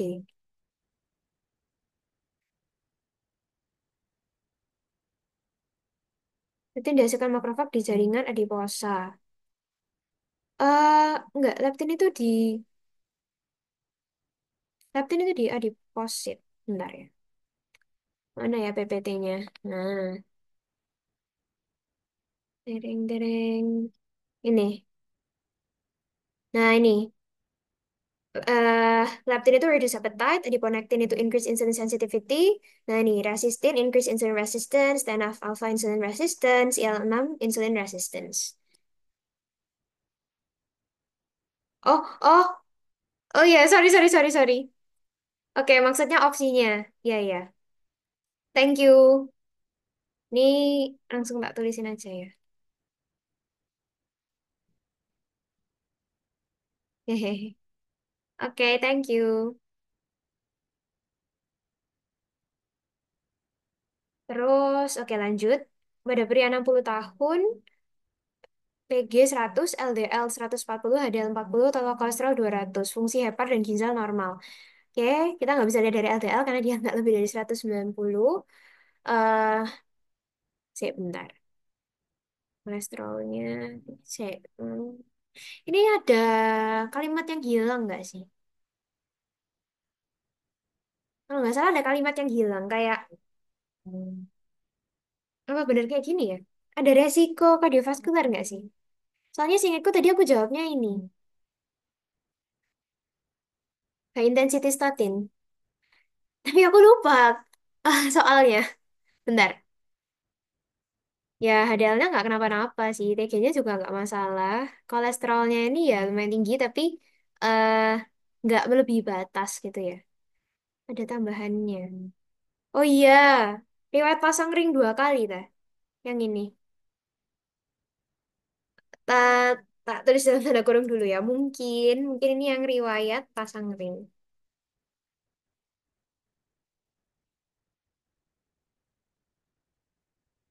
Tidak ada keluhan lain selain pegal. Waduh, yang mana? Kalau ini rasanya ingetnya kok nggak salah Ya, ada ring dua, ring. bla, bla. Saya. Kenapa? Kalau nggak salah yang pertanyaan ini ada dua ring, Yang ring kan? ya dua ring. Oke, ya. Soalnya, oke ini ada yang nanya kenapa Kenapa pakai yang kenapa nggak pakai yang low intensity? Ya karena ada resikonya itu tadi, tapi aku lupa resikonya itu apa. Kayaknya yang pasang ring. Ini ada yang bilang juga intervensi pembuluh darah, tapi nggak tahu intervensi apa. Ya wes riwayat pasang ring atau some kind of intervention kayaknya. Pokoknya karena ininya, meskipun dia itu stabil-stabil aja, kalau ada riwayat tindakan, resiko EACVD-nya itu jadi sangat tinggi. Jadi nanti kalau misalnya dapat soal ya guys, cara bedain resiko EACVD itu, kalau udah ada tindakan itu sangat tinggi. Kalau udah ada diagnosis kardiovaskular itu tinggi. Kalau belum ada diagnosis, tapi dia itu udah ada gejala-gejala, itu sedang. Kalau misalnya belum ada gejala, ya itu rendah. Ya wis kayak gitu gampangannya. Ya, makanya aku pakai rosuvastatin. Intervensi koroner, intervensi koroner kutan bulanan. Oke. Wait, wait. Intervensi koroner kutan bulanan. Ya, pokoknya antara apapun ini, kalau ada intervensi, jadinya resiko sangat tinggi, jadi harus pakai high intensity statin. Oke, lanjut. Kebutuhan energi dengan aktivitas fisik berkaitan dengan, nah ini mungkin banyak dari kalian yang jawab ini, tapi jawaban sebenarnya itu yang ini. Itu ada di PPT. Wait, mana ya? Nih, kebutuhan energi dengan aktivitas fisik dinyatakan dengan kelipatan BMR-nya. Wah, ngeselin kok. Ya, jadi ini kelipatan BMR. Terus, berapa persentase kadar vitamin A ASI pada bayi usia 12 bulan? Udah ini kayak, ya wes deh, kalian aja. Tapi kalau kalian mau, ini tuh nggak ada di PPT. Atau kalau nggak salah mungkin ada di PPT yang biru ya, bukan yang putih. Tapi aku juga nggak terlalu ingat. Tapi jawabannya yang 80%. Begini. Oke. Lanjut, di sini ada 13 tahun, dia itu 80 kilo, lebih dari persentil 90, dia berarti obes. Kontrol ke poliendokrin untuk konsultasi, prestasinya normal, pernyataan yang benar. Ya udah, kalau dia obes, kalau misalnya Prader-Willi kan harus ada kayak gejala, mungkin kayak deformitasnya, terus habis itu, sebenarnya penyakit adrenal bisa sih, tapi dia lebih beresiko untuk mengalami DMT2. Itu. Terus dexamethasone suppression test untuk lengkapnya itu ada di PPT biru. Pokoknya di sini yang benar yang ini. Jadi dexamethasone itu, jadi pertama kita tuh ukur dulu kortisolnya di jam 8 pagi. Terus kita kasih dexamethasone 1 mg di jam 11. Terus paginya kita ukur lagi kortisolnya di jam 8. Kalau misalnya dia itu tersupresi, berarti orang ini masih normal. Kalau dia nggak tersupresi, berarti orang ini ada masalah mungkin Cushing atau yang lainnya. Jadi dia tetap tinggi kortisolnya. Nah, terus 12 tahun 90 kilogram. Apa faktor resiko pada pasien ini? Nah, jujur ini aku tadi jawabnya DM tipe 2. Tapi mungkin ada yang jawab lain karena ini kan agak bingungin ya. Antara maksudnya itu ini menjadi faktor, faktor resiko dari apa atau eh, faktor resiko apa yang menyebabkan dia tuh jadi kayak gini gitu. Tapi kalau aku nangkepnya itu lebih ke yang kalau kayak gini bisa menyebabkan apa sih. Jadi lebih ke yang DM tipe 2 gitu. Wanita 42 tahun, bla bla bla. Pokoknya ini nggak terlalu nyambung. Pokoknya kan pemeriksaan glukosa ya. Pemeriksaan glukosa ini yang glukosa darah puasa sama yang 2 jam postprandial. Jadi yang A dan C. Kalau yang 1 jam itu cuma yang untuk ibu hamil ya. Yang tadi ada two steps, single steps gitu. Itu kalau biasanya yang pemeriksaan pertama yang 50 gram itu dihitungnya setelah 1 jam. Papillary carcinoma thyroid tandanya apa? Jadi di sini itu kalau di PPT itu ada dia tuh riwayat pengobatan radiasi kepala dan leher. Ini peningkatan TSH itu salah. Harusnya justru kalau dia itu karsinoma di tiroid, hormon tiroidnya naik, harusnya TSH-nya turun kan.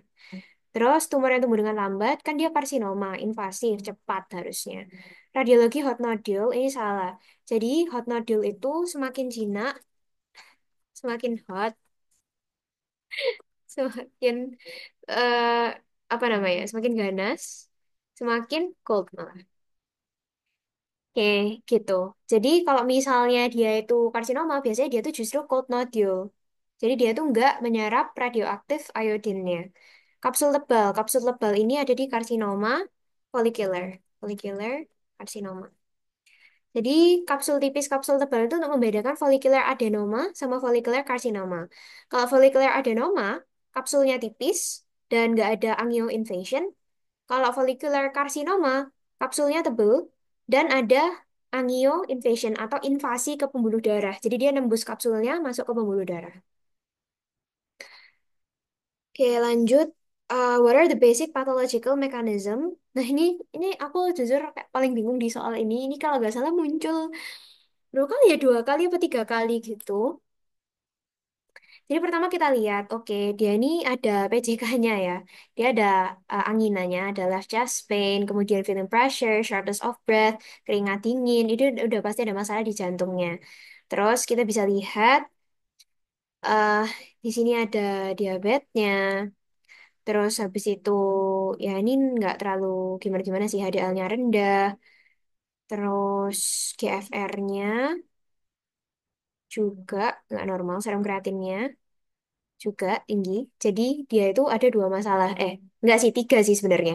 Jadi jantung, eh, diabetesnya, sama nefropatinya. Terus, ya ini juga. What are the basic pathologic mechanism?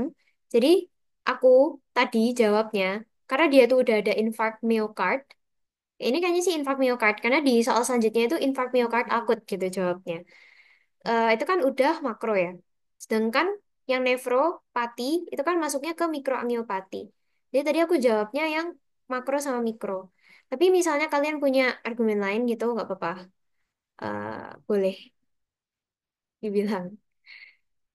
Oke. Terus lanjut, ibu dengan kehamilan 24 minggu, glukosa darah acak, bla bla bla. Nah ini ya, di cut off-nya loh. Ini tadi udah nggak sih? Ya, ini tadi yang pre-gestasional ya guys. Karena kan dia 24 minggu. Nanti itu tadi 26 nggak sih?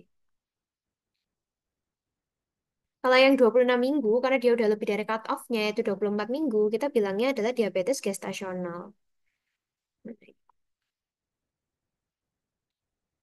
Lanjut, seorang perempuan berusia 10 tahun, BB 28 kilogram, keluhan nafas kusmal cepat dan dalam, penurunan kesadaran, bla bla bla.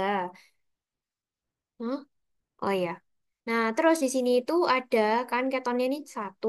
Ini kalau nggak salah 0,1 nggak sih tadi? Terus habis itu C peptide-nya juga 1. Ada nafas kusmal, ada biakan. Nah, kalau yang ini maksudku guys, kalau kayak gini ini dia baru kayak menurutku yang apa sih namanya? Suspek DKA. Suspek DKA. Terus habis itu dia itu ada ini biakan E. coli jadi suspek infeksi saluran kemih juga. Nah, ini emang trip trip pilihannya kayak gini kah? Kalau nggak salah itu ada eh, jujur aku nggak tahu, aku lupa. Ya wes pokoknya ada suspek infeksi saluran kemih gitu tadi. Terus habis itu kita lihat juga BB-nya 10 tahun, BB-nya serendah ini ya wes ini DM1 guys. Ya DM1. DM1 suspek DKA infeksi saluran kemih. Lanjut. Wanita usia 50 tahun ke dokter. Kadar kolesterolnya, wow, kolesterolnya sangat tinggi ya ini. LDL-nya juga tinggi. HDL-nya tapi tinggi. Dan TG-nya tinggi. Farmakoterapi yang tepat, kalau misalnya multiple gini, ya udah langsung aja statin gitu. Ini pakai high intensity statin. Statin itu gini, dia tuh bisa nurunin TG, bisa nurunin kolesterol. Gitu. Dia nggak terlalu ada efeknya untuk LDL, tapi eh saya gimana ya? Di sini yang urgent itu kan TG sama kolesterol. Tapi untuk terapi kombinasi sendiri emang paling sering atorvastatin. Kalau misalnya emang nanti belum mencapai target, baru pakai ezetimibe. Jadi urutannya itu gitu. Jarang, sebenarnya jarang kalau kombinasi statin sama ezetimibe. Biasanya itu kalau dikasih high intensity statin dulu, terus dia nggak mencapai targetnya, baru dikasih ezetimibe. Di PPT gitu sih. The correct statement of congenital hypothyroid ini bener kok yang ini ada di PPT. Tapi kalau yang lainnya itu eh ya sebenarnya bisa dibaca. Kayak preferred thyroid hormone terapinya itu harusnya levothyroxine. Levothyroxine itu sebenarnya T4. Cek Hill capillary, ini bukan FT4. Yang pertama selalu TSH-nya.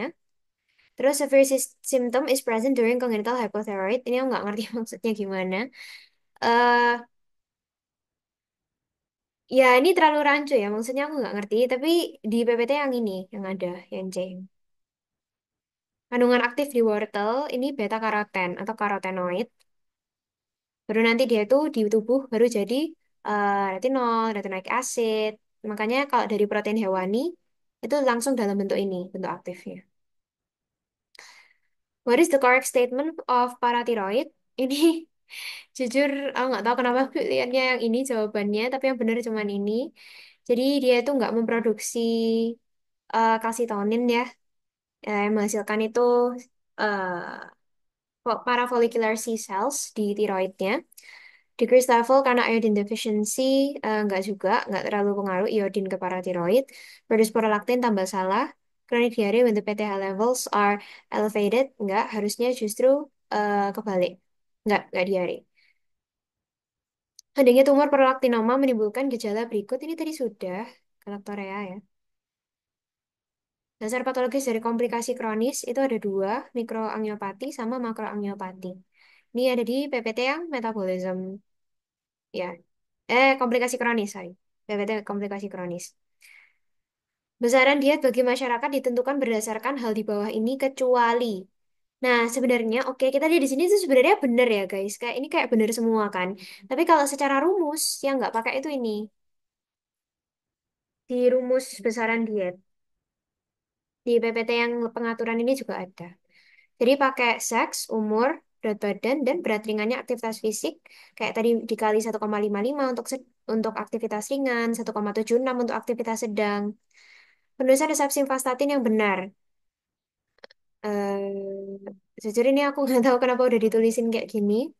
Tapi simvastatin 40 mg sekali sehari harusnya dia AN sebelum tidur. Nggak pakai M ya. Bangun jika dicubit keras. Lalu dengan segera pasien tidur lagi. Penurunan kesadaran. Riwayat minum OAD. Nah, kemungkinan dia itu intoksikasi dari OAD-nya. Jadi dia hipoglikemi ya. Ya hipotensi, terus ya tapi nadinya itu tinggi, ya lumayan. Terus RR-nya juga tinggi. Sebenarnya kayak sulfonylurea itu lebih tinggi resiko hipoglikeminya. Repaglini itu tuh tambah tinggi resiko hipoglikeminya. Tapi kita lihat di sini, RR-nya itu 32 menit. Harusnya kalau krisis hipoglikemi yang apa ya, kayak yang disebabin sama sulfonil dan lain-lain itu dia nggak bikin takipnea, dia nggak bikin laktik asidosis. Yang bisa laktik asidosis itu cuma metformin. Jadi kalau misalnya kita lihat dari pasien ini sebenarnya adalah efek samping dari metformin. Yang lainnya nggak bisa laktik asidosis, hipoglikemi aja. Lanjut, chronic complications of DM. Nah ini acute myocardial infarct. Kalau DKA HHS itu komplikasi iya, tapi komplikasi akut karena dia itu apa ya, kondisi emergency. Eh, Kenapa nggak sulfonil? Tadi aku udah jelasin nggak sih? Karena dia nggak bisa bikin itu tadi lactic acidosis. Mungkin aku buka aja kali PPT-nya biar biar hmm.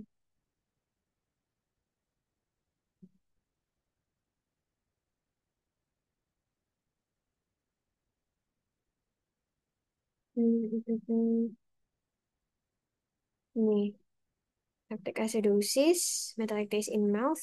Lactic acidosisnya itu dia bisa bikin yang gejalanya DKA-nya itu tinggi keton, pernafasan kuspal dan lain-lain itu lebih justru lebih tinggi gitu. eh Sebenarnya lebih khasnya itu di takipneanya itu sih. Karena dia laktik asidosis, asidosis kan, akhirnya dia pernafasannya itu jadi cepat gitu. Mana ya sulfonil? Sulfonil itu ya ya udah hipoglikemi gitu, weight gain, GID upset. Ya nggak spesifik ke arah krisis DKA, sorry, krisis OAD. Iya, sama-sama. Oke, lanjut. Yang salah mengenai kortisol, mengatur metabolisme karbohidrat saja. Ya udah ini udah kelihatan ya. Karena kortisol itu dia mengatur semuanya, karbohidrat, protein, lemak, terutama transportnya lemak, mengaruhi stres, fisiologis dan psikogenik, imunosupresi, antiinflamasi yang lainnya ini. Tulis saya, Miss. Imunosupresi, antiinflamasi. Oke, lanjut. Perang dikit lagi. 12-year-old adolescent with type 1 diabetes mellitus, blood glucose-nya bla bla bla. Nah, terus habis itu setelah insulin administration, blood glucose decrease. Oke, ya lah, nggak usah dibaca tuh awalannya. Insulin signaling pathway on GLUT4. Ini pasti kalian semua udah pada tahu kalau di GLUT4 dia itu insulinnya masuk dulu, baru merangsang GLUT4-nya dari jalur PKB AKT, baru PKB proteinnya ini merangsang vesicles GLUT4-nya untuk ke membran plasma. Baru akhirnya GLUT4-nya nempel di membran plasma. Jadi intinya yang ini. Kalau mungkin nggak tahu ya, besok ditanyain jalurnya, I guess. Dia tuh dari fosfoinositol. Terus habis itu, bentar. Fosfoinositol, terus habis itu dia memfosforilasi. Terus habis itu ada PDK. Terus habis itu ada PKB. Terus habis itu dia ngaktifin aktif vesicle GLUT4. Dan hambat GSK3. Ya gitu. Kalau GSK3 itu buat apa? GSK3 itu dia sebenarnya em, apa ya? Menghambat si glikogen sintase. Jadi kalau misalnya ada insulin, dia itu menghambat GSK3 yang menghambat glikogen sintase. Glikogen sintasenya jadi aktif dong. Karena dia aktif, akhirnya terjadi glikogenesis. Nah, itu adalah salah satu kerja insulin. Jadi ada dua jalur yang ini. Kok P13? PI3 kan? A 14-month-old child appears thin, has a distended abdomen, puffy face, irritability, and bleeding edema on both flanks. The following are possible causes, kecuali. Jadi, bentar. Jadi dia thin, distended abdomen, puffy face, irritable, bleeding edema. Nah, penyebabnya itu bisa, emang ini tadi ada ya soalnya? Ya, tapi ini tuh selain vitamin deficiency, karena, eh, eh, bentar, seingatku kok ada pilihan alergi, alergi something ya. Tapi kalau di PPT yang mana ya? Em, mana lagi PPT-nya? Severe weight, severe. Nah ini.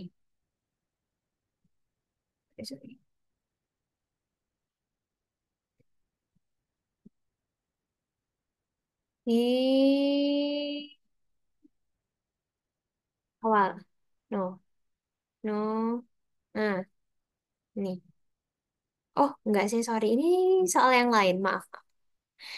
Maaf, itu soal yang lain.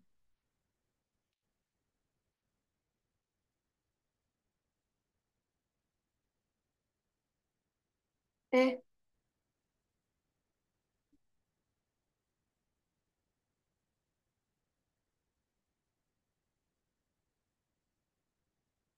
iya, ya. Enggak, sorry. Iya, benar. Ini yang dietetik, ya kan maksudmu? Ini, ini yang emang tadi ada ya guys. Kok aku lupa ya. Tapi kalau ada, harusnya yang vitamin deficiency. Karena yang pengaruh besar itu ini, diare. Diare itu bikin malabsorpsi. Terus habis itu ada infeksi. Infeksi itu bisa merusak mukosa di pencernaan. Mukosa yang tergerus, akhirnya absorpsinya juga terganggu, malabsorpsi juga.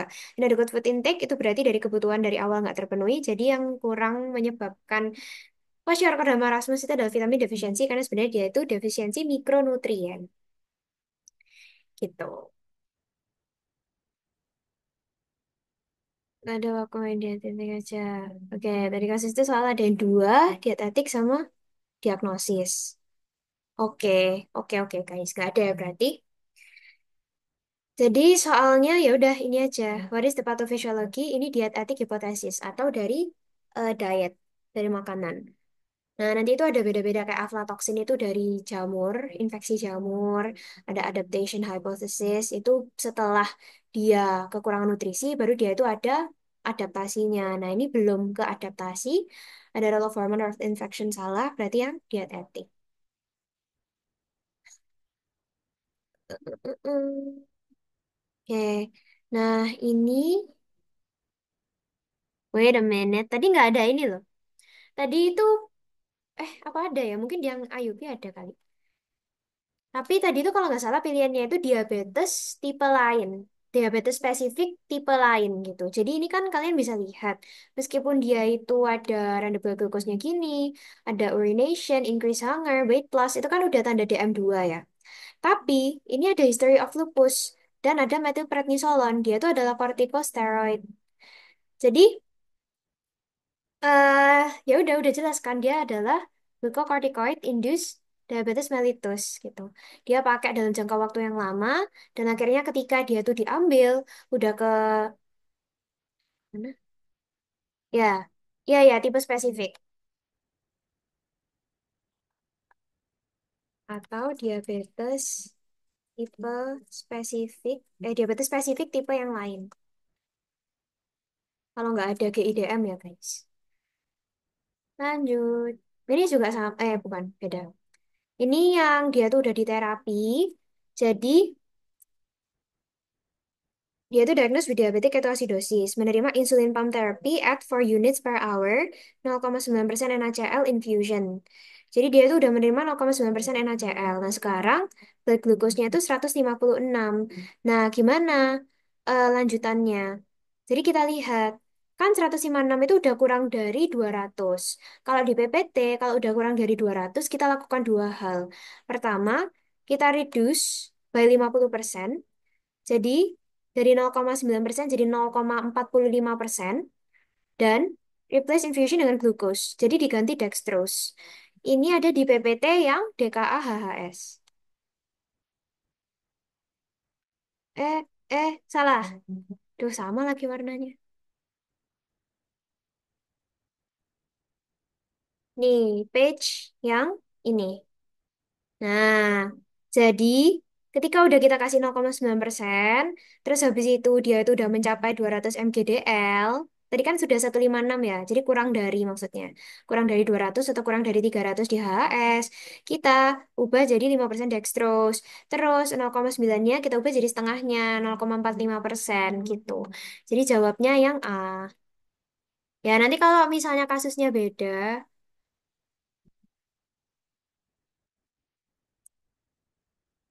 ya, ya. Ini ada satu soal lagi yang bapak-bapak salbutamol. Nah, itu juga sama jawabnya yang glucocorticoid induced atau diabetes spesifik tipe yang lain. Dia gejalanya sama persis, dia ada history penyakit kronis dan memakai glucocorticoid jangka panjang juga. Itu pasti bisa, apa, maksudnya diagnosisnya pasti GIDM. Iya, sama-sama. Oke, dikit lagi guys. Pemeriksaan gula darah acak. Oke, sering kencing, bla bla bla. Nah, ini intinya di sini. Meningkatkan kerja protein AMPK cuma satu, yaitu biguanide, metformin. There is no family history of dyslipidemia. What should be done? Meskipun ada histori prediabetes, tapi tetap yang glucocorticoid cost ya. Prediabetes, histori prediabetes. Oh, iya. Mm-mm. Kecuali di saat itu dia tuh prediabetes. Berarti yang didahulukan itu diagnosis prediabetesnya gitu. Ini kan dia kan kita bedain kan antara apakah ini DM tipe 2 atau yang spesifik yang lain. Nah, jadi ya udah ini. Terus juga sebenarnya ini nggak memenuhi nggak sih? Bentar. Dia itu poliuri, polifagi, tapi nggak ada polidipsinya. Tapi malah seingatku tadi soalnya itu nggak ada polifaginya. Jadi poliuri, polidipsi, dan weight loss gitu. Nggak ada polifagi. Tapi Nggak tahu ya. Cuman ini belum memenuhi untuk DM2 juga sih.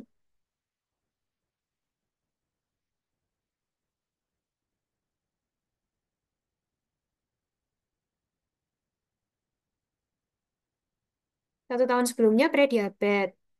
Iya, terus 6 bulan sebelumnya baru pakai Dexa plus salbutamol. Nah, kalau gitu berarti lebih ke yang indus glukokortikoidnya sih. Oke, 58. Oke, no family history of dyslipidemia. What should be done? Jadi, kita lihat dulu di sini, blood pressure-nya ini hipertensi. Terus weightnya 80, tingginya 155. Berarti dia obese ya. Ini nggak usah dihitung, ini udah kelihatan dia obese. What should be done? Jadi, pertama, selalu kita screening. Jadi, complete cholesterol examination. Pokoknya kalau udah ada resiko kardiovaskular kayak hipertensi, obesitas, atau metabolic syndrome, langsung kita screening atau penapisan. Kalau Pengobatan dokter, anak 2 tahun defisiensi CA dan vitamin D, ya udah kita kasih CA, kita kasih vitamin D. Gini, koreksi CA dan vitamin D.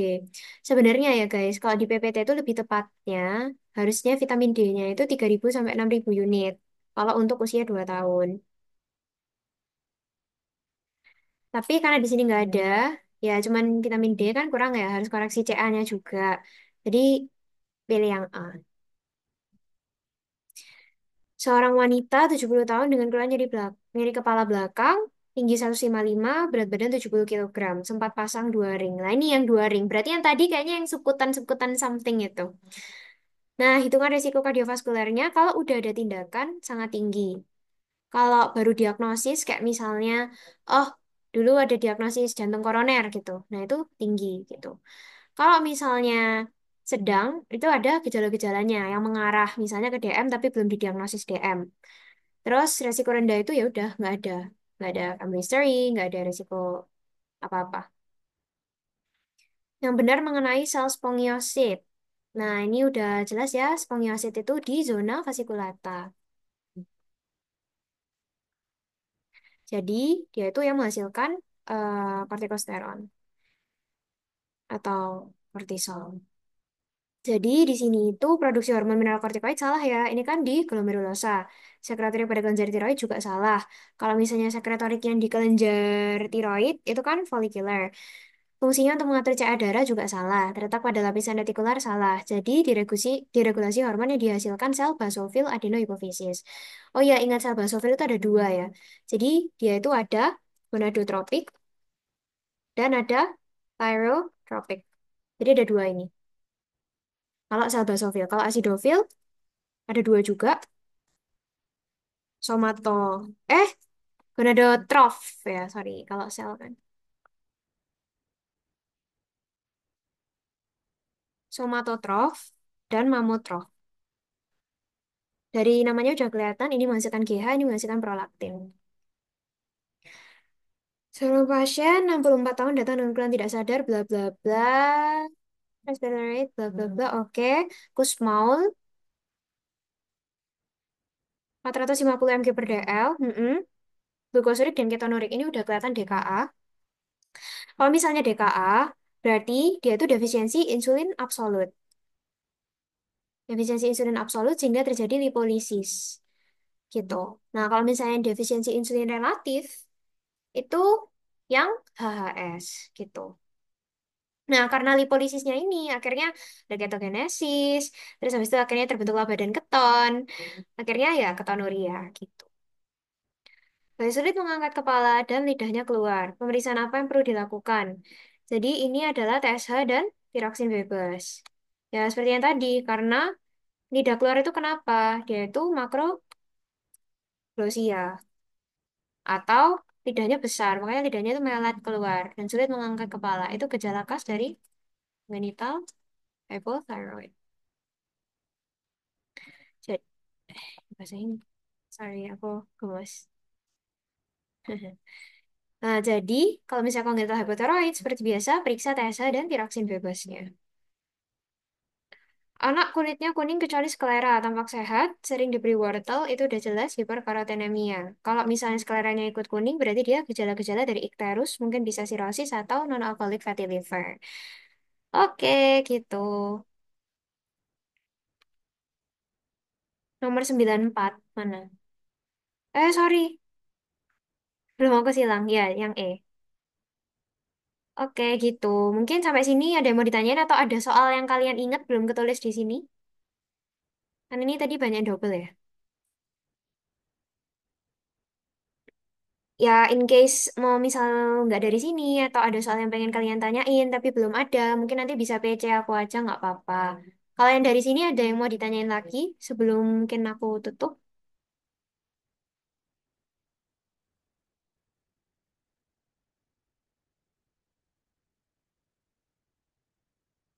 Eh, aku tunggu sampai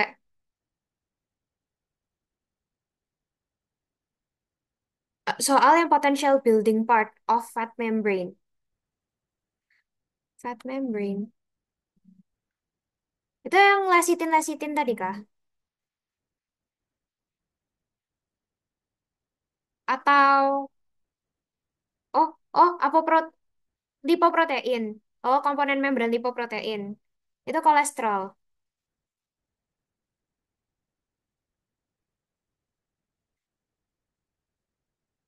Oh, dengan iodin paling rendah. Sik, sik.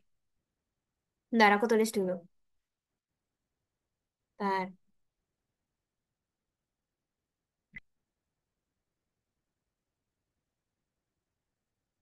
Oh, dengan tiroid.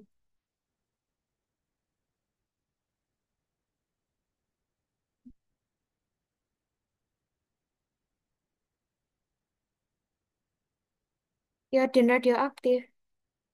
Sik, sik, guys, aku bingung.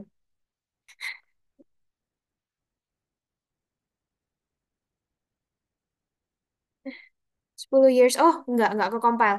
Oh ya, aku ingat soalnya. Bentar. Sik, ini nanti dulu. Bentar, itu tadi gimana lagi?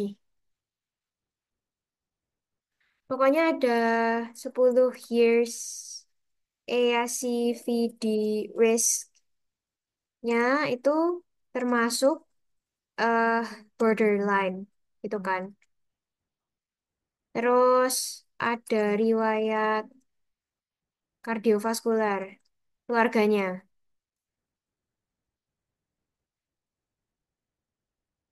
Kalau nggak salah, bapaknya kena PJK usia 50 tahun ya nggak sih? Terus aku lupa profil lipidnya. Tapi kalau nggak salah profil lipidnya ini kayak tinggi gitu nggak sih? Profil lipidnya gimana? Terus eh berarti terapinya, tata laksananya gimana? Ah, ya gimana? Kalau nggak salah tadi itu ada yang low intensity statin untuk kurangi resiko rhabdomio. Terus moderate intensity. Duh, apa lagi tadi? High intensity, moderate intensity untuk kurangi 10 years ASCVD risk. Jadi high intensity untuk apa ya? Lupa lagi aku. Terus habis itu ada kombinasi statin dan fibrat karena hiper hiperkolesterolemia dan hipertrigliseridemia. Satu lagi itu kalau nggak salah lifestyle. Ya nggak sih? Kayak tadi ada soal gini.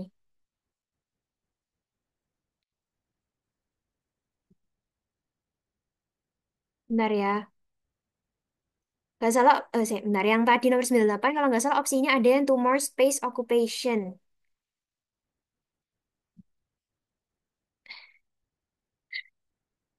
Kok aku nggak inget ya guys. Ada yang bisa nulisin soalnya nggak?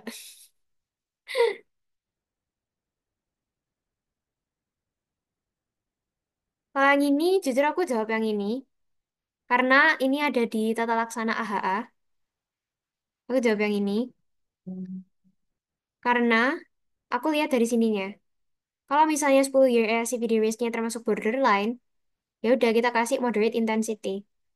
Di PPT, PPT dislipidemia sih. Tapi kayaknya nggak kelihatan di layar. Soalnya ini aku buka di PowerPoint. Ya, intinya di PPT dislipidemia itu tulisannya, kalau misalnya dia itu borderline risk, kita start di moderate intensity statin therapy. Yang di gambar AHA 2018. Gak kelihatan ya guys, bentar ya. Kayaknya aku switch dulu. Nah, tada. Nih. Jadi kalau dia tuh ASCVD risk-nya untuk usia 40 sampai 75, dia tuh borderline risk. Nah, ini regarding prescription regarding moderate intensity statin therapy. Tuh, jadi pakai moderate intensity. Gitu.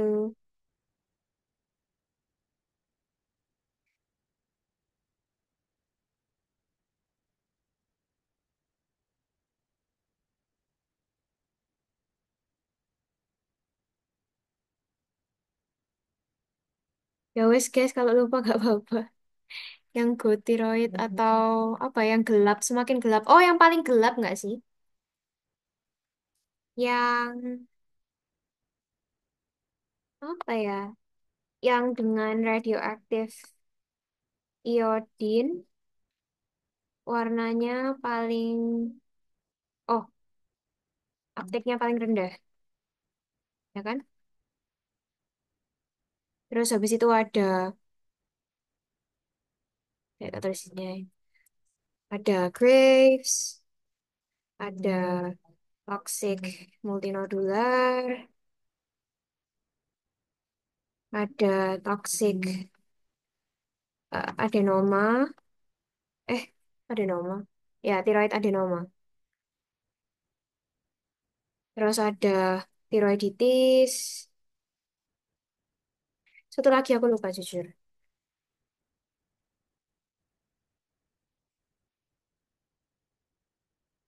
Iya, ya, ada soal yang pilihan jawabannya jantung koroner, arteri perifer, sama diabetik nefrotik. Nah, itu guys, soalnya sama kayak yang ini. Tuh, mana lagi tadi? Yang itu makroangio, mikroangio. Nah, ini soalnya sama kayak ini. Ini jawabannya ya yang itu tadi. Jadi penyakit jantung koroner sama nefropati. Kalau PAD atau peripheral arterial disease, kenapa dia belum? PAD itu indikatornya adalah ABI. Apa itu ABI? Ankle brachial index. Berapa ininya cut off-nya normal itu ABI-nya 0,9 sampai 1,3. Nah, di sini bahkan nggak ada indikator ABI-nya ya, nggak diukur juga. Jadi kita nggak bisa menyimpulkan peripheral arterial disease. Begitu. Ini menurut AHA. Ya, AHA. Jadi jawabnya yang A dan B kalau nggak salah. Terus di sini yang dengan radioaktif iodin uptake-nya paling rendah itu kalau nggak salah yang tiroiditis. Jujur aku masih bingung di konsep ini. Aku kayak masih belum terlalu bisa menjelaskan kenapa kok dia uptake-nya rendah. Tapi kayak aku eliminasi juga sih. Dari opsinya itu yang lainnya itu kayak hyperthyroid gitu. Jadi dia itu kayak Graves, toxic multinodular, toxic thyroid adenoma. Ini kan semuanya dia hyperthyroid. Sedangkan thyroiditis itu dia itu hypothyroid sendiri. Iya, memang ada fase hipertiroidnya. Tapi habis itu kan dia hypothyroid. Kayak mungkin karena itu dia radioaktif iodinnya uptake-nya jadi rendah. Iya, dia nggak hipoaktif, nyerapnya nggak banyak nggak sih? Iya, ya kayaknya karena itu. Oh, tiroid normal. Wow.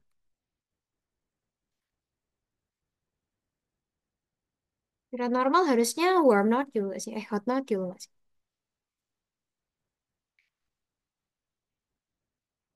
Kalau hiperaktif itu butuh bahan banyak, makanya nyerapnya, oh iya, masuk akal. Make sense. Kalau hiperaktif nyerapnya banyak. Kalau tiroid normal ya nyerapnya normal. Kalau tiroiditis, hipotiroid berarti nyerapnya dikit. Oke. Masuk akal, masuk akal. Thank you.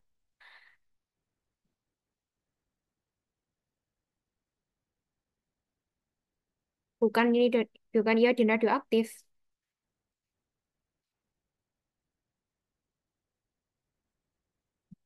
Ini tuh iodin yang ini loh. Yang itu kan, I131 itu kan maksudnya. Ini kan. Eh, iya sih. Harusnya harusnya nggak dikasih radioaktif, tapi oke lah.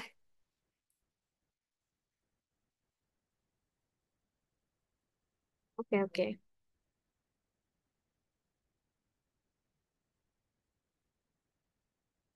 Oke, mungkin ada lagi.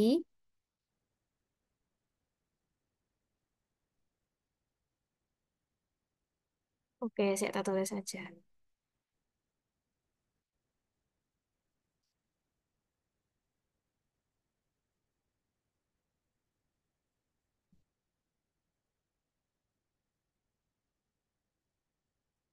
27 tahun. Lipid profilnya naik. Mm-mm. Terus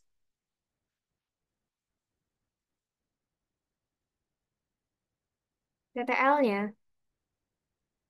Gitu doang dah soalnya. Saya aku lupa deh. Lipid profilnya naik. Ada riwayat ortu. Ya berarti kalau misalnya dia lipid profilnya naik, ada riwayat, ya langsung ini nggak sih? Ya langsung high risk. Risiko sangat tinggi. Terus ya terapinya menyesuaikan.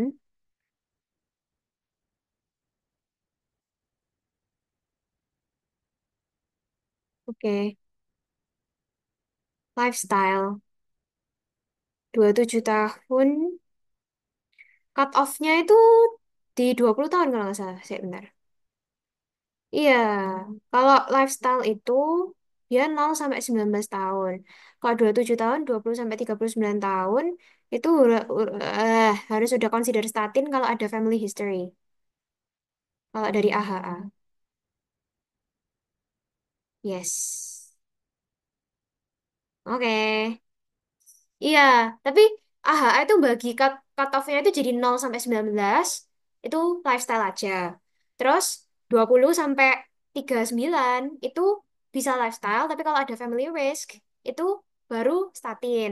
Kalau 40 sampai 75 baru yang ada eh, resiko-resiko banyak itu. Jadi ada yang low, eh, borderline, intermediate, sama high risk.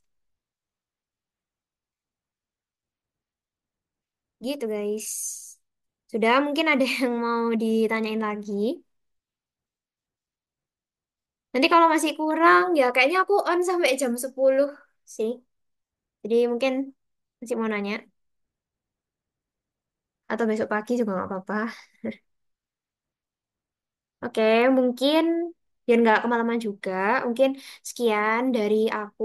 Semoga nantirannya bermanfaat, memberikan kejelasan, dan semoga besok UAB 2-nya dilancarkan semuanya dan bisa lolos semuanya. Amin. Oke.